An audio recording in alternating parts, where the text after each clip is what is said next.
બનાસકાંઠાના ધાનેરા પોલીસ સ્ટેશનમાં અલગ અલગ ગુનામાં પકડાયેલ ધૂળ ખાતા બિનવારસી વાહનોની પ્રથમવાર હરાજી કરવામાં આવી। બનાસકાંઠાના ધાનેરા પોલીસ સ્ટેશન ખાતે અલગ અલગ ગુનામાં પકડાયેલ ધૂળ ખાતા બિનવારસી વાહનોની પ્રથમવાર હરાજી કરવામાં આવી હતી। આ વાહન હરાજીમાં 185 સ્ક્રેપના વેપારીઓએ ભાગ લીધો। હરાજીમાં કુલ 112 વાહનો રાખવામાં આવ્યા હતા, જેમાં 73 ટુ વ્હીલર, 31 ફોર વ્હીલર, 2 રિક્ષા અને 6 ટ્રકોનો સમાવેશ થાય છે। 112 વાહનો હરાજી દરમિયાન 7.76 લાખ રૂપિયા આપ્યા હતા। આ તમામ હરાજીના વાહનોને સ્ક્રેપ કરવામાં આવશે।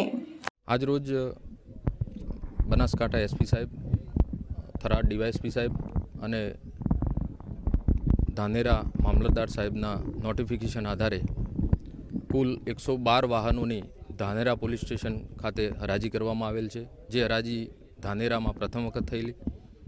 કુલ 112 વાહનોમાં 73 ટુ વ્હીલર હતા, 33 વાહનો જે ફોર વ્હીલર અને 6 ટ્રકો હતી।